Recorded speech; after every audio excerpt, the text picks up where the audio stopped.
तो आपने अपनी फेवरेट कंपनी में अप्लाई किया, आपका रिज्यूमे शॉर्टलिस्ट हो गया और अब आपका एक पोर्टफोलियो स्क्रीनिंग राउंड होने वाला है। आप एक्साइटेड हो, जल्दी से आप अपनी केस स्टडी खोल के बैठ जाते हो और आप बोलते हो आज तो मैं ये राउंड निकाल कर ही रहूँगा, मेरे को जॉब लेने से कोई रोक ही नहीं सकता। और अपनी इंट्रोडक्शन के बाद आप सीधा अपनी फिग्मा फाइल खोलते हो और स्क्रीन्स दिखाने स्टार्ट कर रहे हो।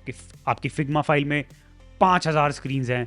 इस बीच में इंटरव्यूअर बेचारा बैठ के ऐसे आपका पोर्टफोलियो समझने की कोशिश कर रहा है कि आपने काम क्या किया, आप एक्चुअली कर क्या रहे हो। यहाँ पे जो आपने गलती की है वो ये है कि कॉन्टेक्स्ट बिल्ड नहीं किया। कॉन्टेक्स्ट इसलिए ज़रूरी होता है कि आपने कंपनी में बहुत टाइम से काम किया है, आपको पता है कि आपने किस प्रोजेक्ट पे काम किया है, वो प्रोजेक्ट किस वजह से एग्जीक्यूट हुआ है, उसके कंस्ट्रेंट्स क्या थे, उसकी स्टोरी क्या थी, आपके मेट्रिक्स क्या थे, आपने क्यों क्या पर्टिकुलर डिज़ाइन डिसीजन लिया, ये सब आपको पता है। बट इंटरव्यूअर को नहीं पता। आपको उसके लिए कॉन्टेक्स्ट सेट करना बहुत ज़रूरी है। तो मेरी एडवाइस यही रहेगी, जैसे ही आप अपना केस स्टडी प्रेजेंट करना स्टार्ट कीजिए, सबसे पहले आप कॉन्टेक्स्ट बिल्ड कीजिए। और कॉन्टेक्स्ट में 3-4 चीज़ें बिल्ड करनी चाहिए। फर्स्ट ऑफ ऑल अपने बारे में बताइए कि आप कौन हैं, आप क्या करते हैं और आपने इस प्रोजेक्ट में क्या कंट्रीब्यूट किया है। सेकंड चीज़ आप बता सकते हैं कंपनी के बारे में कि कंपनी क्या करती है। थर्ड चीज़ आप बता सकते हैं प्रोजेक्ट के बारे में कि ये प्रोजेक्ट का बैकग्राउंड क्या है।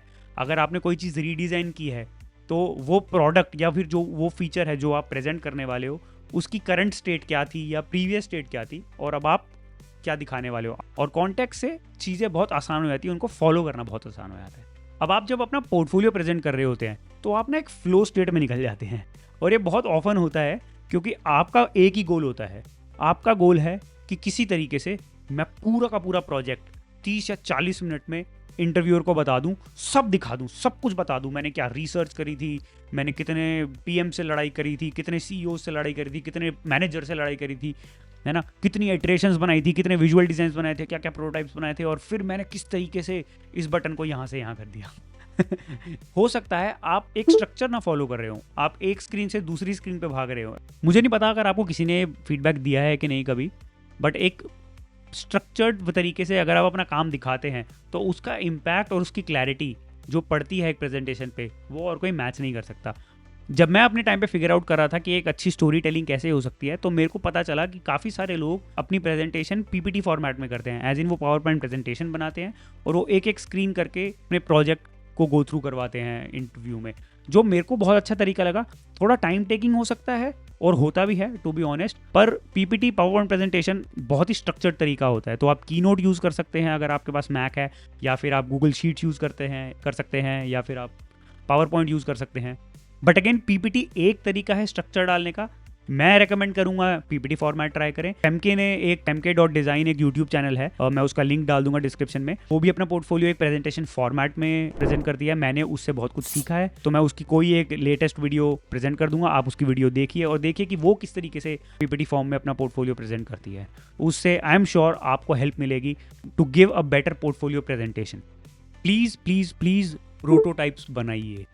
मैंने कहीं पे पढ़ा था a prototype is better than 100 meetings, और ये इससे ज़्यादा सच हो नहीं सकता। जब आप एक प्रोटोटाइप दिखाते हैं तो एग्जैक्टली पता चलता है कि आप क्या कम्युनिकेट करना चाहते हैं, कहाँ पे क्लिक करना है, क्या खुलेगा, अगली स्क्रीन क्या होगी, एंड एक्सेट्रा।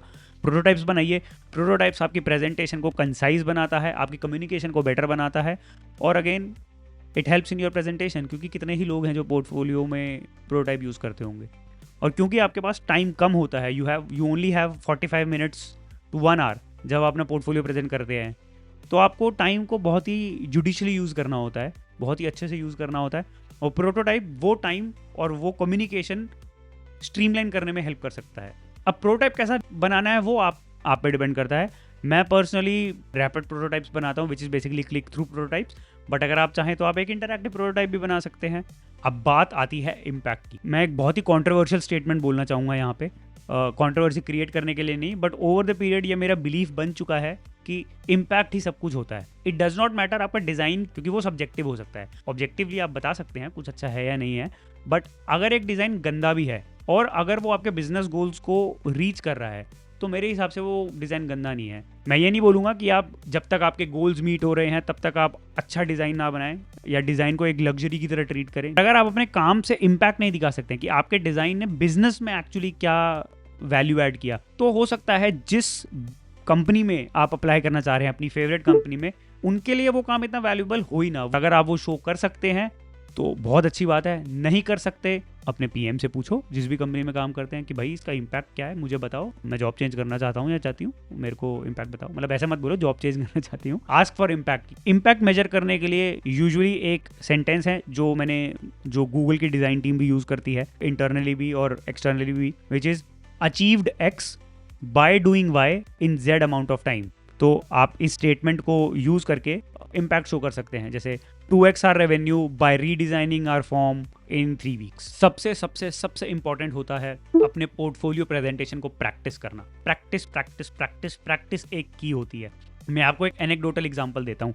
आप में से लोगों ने स्टैंड अप वीडियोस तो देखी होंगी ना यूट्यूब पे, 10 मिनट की होती है, 5 मिनट की होती है, बट कुछ वीडियोस देखते हैं, जैसे बस्सी की वीडियोस आपने देखी होगी, हर्ष गुजराल की वीडियोस देखी होंगी। जब आप इन लोगों की वीडियोस देखते हैं, ये 10-15 मिनट की वीडियो होती है और आपको देख के मज़ा ही आता है। आप बोलते हो यार बस्सी तो बेस्ट कॉमेडियन है या उपमन्यु तो बेस्ट ही कॉमेडियन है, बट आप ये नहीं जानते हैं कि वो 10 मिनट की वीडियो को बनाने के लिए, उस 10 मिनट में इतनी बार आपको हंसाने के लिए उन्होंने सालों साल मेहनत करी होगी, कितनी बार उस वीडियो को रिकॉर्ड किया होगा, और जब वो वीडियो परफेक्टली एग्जैक्टली एक एक जोक लैंड हुआ होगा तब जाके उन्होंने वो वीडियो रिलीज करी होगी, होपिंग कि आप लोगों को वो वीडियो पसंद आएगी। मैं आपको यही एडवाइस दूंगा कि अपने पोर्टफोलियो प्रेजेंटेशन को एक परफॉर्मिंग आर्ट की तरह ट्रीट कीजिए, क्योंकि अगेन आपका पोर्टफोलियो प्रेजेंटेशन सिर्फ आपके काम को ही असेस करने के लिए यूज़ नहीं होता, आपकी स्टोरी टेलिंग को असेस करने के लिए भी यूज़ होता है, राइट। और अगर आप अच्छे तरीके से अपने आइडियाज़ को, अपने काम को कम्युनिकेट नहीं कर पाएंगे, तो एक इंटरव्यूअर कैसे एक्सपेक्ट कर सकता है कि अगर वो आपको हायर कर ले तो आप सेम काम अपनी कंपनी में भी कर पाओगे या नहीं, राइट। तो प्रैक्टिस कीजिए, प्रैक्टिस कीजिए। मैं कहता हूँ कि एटलीस्ट हफ्ते में एक बार अपना पोर्टफोलियो किसी ना किसी को प्रेजेंट कीजिए, चाहे आपको जॉब चेंज भी नहीं करनी है, बट फिर भी कीजिए, because again treat it like a performing art. और पहले ये मुश्किल होता था अपना पोर्टफोलियो प्रेजेंट करना, बट आज तो बहुत सारे रिसोर्सेज हैं। आप अपने फ्रेंड्स को लेवरेज कर सकते हैं, आपके अपने फ्रेंड्स को प्रेजेंट कर सकते हैं, आप एडीपी लिस्ट जैसे प्लेटफॉर्म पे जा सकते हैं और एक पोर्टफोलियो रिव्यू सेशन बुक कर सकते हैं, टॉपमेट पे जा सकते हैं, सुपर पेयर पे जा सकते हैं। बहुत सारे रिसोर्सेज हैं आजकल जो आपको फ्री मेंटरशिप प्रोवाइड करते हैं, तो you can connect to any person जिस भी लेवल पे आप इंटरव्यू करना चाहते हैं।